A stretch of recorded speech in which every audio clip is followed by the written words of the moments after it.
Talk about ready to run through a damn wall. How about the game we're starting with? The 105th edition of the Backyard Brawl. West Virginia making the short 70-mile trip up I-79 to take on Pitt comes up Thursday night, the first game of Wait, week wait, wait, one. wait, wait, wait, wait. I thought I had Penn State as minus 500 to be the first game to start with. You're going to go to No. this West Virginia Pitt game? Yeah, time. Penn State doesn't start till later. Plus, it's Penn State Purdue. Doesn't matter as much as the Backyard Brawl. The Backyard Brawl is back for the first time in 11 years. We lead with the Backyard Brawl.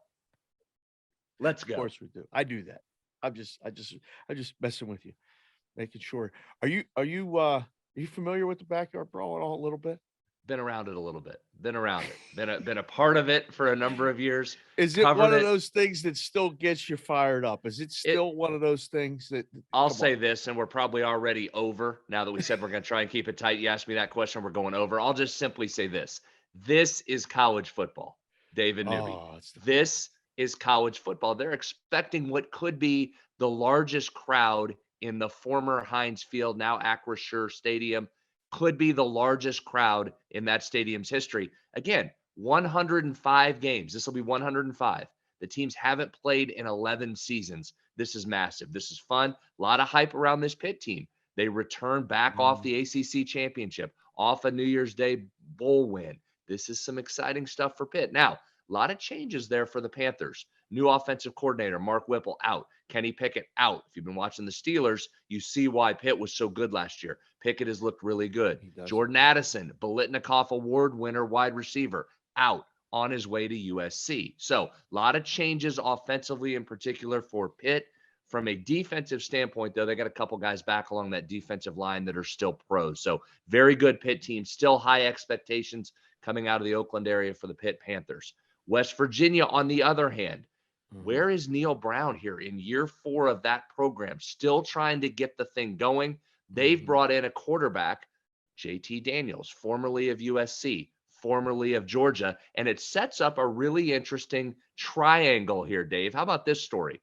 The starting quarterback for Pitt, Keaton Slovis, Yes. also formerly of USC. Starting quarterback for West Virginia, JT Daniels, one-time USC. Right. New offensive coordinator for West Virginia, Graham Harrell, who coached both of those quarterbacks at USC. See, I'm keeping up with you. I'm keeping up with you. You're on. You're early in the morning for you out there, but you are right on it.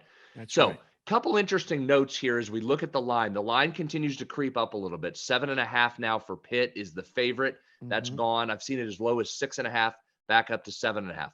The total is the one I'm most interested in. That is on the move down. It started at what, 54, 55? 55, yes, sir. 55, down to 51. And here's part of the reason why. West Virginia's offense has to show it can score some points. It has been slow moving and not really productive in the first 3 years under Neil Brown. That's one. Number two, Pat Narduzzi's been really interesting here in the offseason, taking shots at former offensive coordinator Mark Whipple, saying our former offensive coordinator was stubborn. He didn't want to run the football. He said that during the offseason. Now, Dave, Biletnikoff Award winner at receiver, Heisman finalist at quarterback. You scored 40 points a game. You won the ACC championship. It seemed like an odd statement from Narduzzi.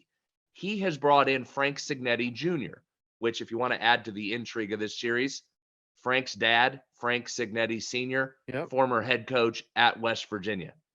So add in that little. There's another little a tangled opposite. web We have a tangled web here. But what's Narduzzi like to do? He wants to run it as well. He wants to run a bunch of play action. So if you want to eye up the total here, somebody you know may already be on the under in this particular game. It sounds like and smells like an under, the way you're saying it. And I'm watching this number and clicking the lines right now.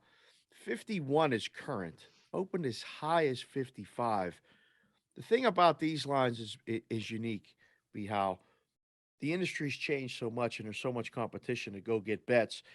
These numbers are being put up early, like in the summer, early. But I don't mean like last week or a couple weeks ago. I mean like June, when the kids are just finishing school in most of the country. So they sit and then they, Narduzzi may come out and say that in the summer or something. You get an occasional bet, but you don't get many bets. The week of, you get all the bets. Everybody is waking up to the fact that college football is on Thursday. I mean, we had week 0. That happened. It did. And again, Nebraska lost outright as a 14-point favorite, as high as a 14-point favorite to Northwestern. The numbers are they're not the best. Like Louis Domingue said for the Penguins, what about the spicy pork and broccoli? Not the best. These numbers are not the best. But I'll ask you, you've been going to practice.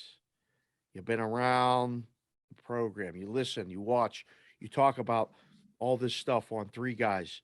And you're in the studio every day around Tony Caridi, who's, doing the games. What's the deal with this offensive line? So both offensive lines are the stories in this game. Each of them Yes. returns all 5 starters. How rare is that in college football today? So you've got 10 returning offensive Now, do you linemen in put a this lot game. of stock into this where they return units or return a bunch of guys from a team that's average? Like, I my, Yeah, my you I like the do. continuity. I do. Here's why. Yeah, I like the continuity, and Mm, I just like again, you're dealing with college kids here, not pros. So it's not a guy that's from 29 years old to 30 years old. It's sometimes the difference between a 19-year-old into a 20, into a 21, into a 22 by the time they're done. So yeah, I think returning guys in college sports is super important. That's extremely true in West Virginia's offensive line case. I'll okay. go quickly on this. All right. They went 40 years without starting a true freshman on the offensive line. So here's how college football's Wow. changed. West Virginia had a 40-year gap where it did not start a true freshman on the offensive line. Okay. Each of the last 2 seasons, West Yeah. Virginia has started a true freshman, a different guy, each of those 2 years. And they're 2 of their best offensive linemen. So now one of those is the center, the key to the whole thing. Okay. He's in his 3rd year. He's a 3rd-year sophomore because of COVID. He Okay. started a bunch of games. You don't think that guy's different over the last couple of years? The left tackle is a guy that was recruited by everybody in the country, Yeah. Alabama, Ohio State, all of them. He's from West Virginia. He Okay. started as a true freshman at left tackle. If you go look at his back half numbers from the back half of the season last year, he was one of the top 7 or 8 tackles in the Big 12. He's back for a 2nd year. So yes, there's just 2 examples along West Virginia's line where I think the continuity and the returning nature helps them. You like them plus the points? I've already played. I'll say this. I played under 54 early a couple of weeks ago Okay. because of what we just said. I think Right. both teams want to run it. I think Narduzzi's going to run it more than he threw it last year. I like the under 54. That 51 now gives me a little bit of a pause. I also played West Virginia +7, but I'll be honest, I don't like that as much. I think Pitt is the better team here, but what I'm banking on is weird things in rivalries and weird things in this game specifically. And listen, this isn't going to just be a sold out crowd in Heinz Field, formerly Heinz Field, Acrisure. This is going to be I'm gonna heavy make West that Virginia. mistake all season, by the way. I know I'm going to do it all year. I might just stop doing it. It might just have to be Heinz Field. But this is going to be a heavy West Virginia crowd. I don't know that it gets all the way to 50-50, but 60-40 wouldn't surprise me. So it's a Yeah. clear road game for West Virginia, but with a ton of support. Weird things happen. I'm on the under 54 and +7 WVU. If I get a plane ticket in the next 24 hours, I'm just texting you, pick me up at the airport. We're gonna Deal. Done. go. I'm leaning dog here, but I always Ooh. do. You know that.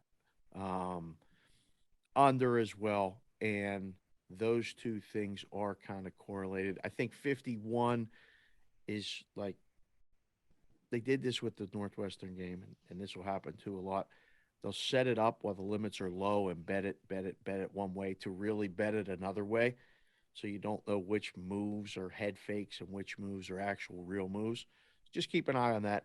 But right now, I'm leaning dog, West Virginia plus the points. I think you can wait. There's an 8 already popping up this morning in Vegas and under. Yeah.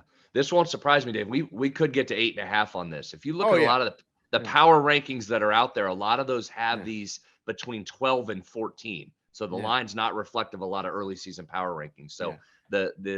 I've got the dog there, but I'm a little bit antsy on it.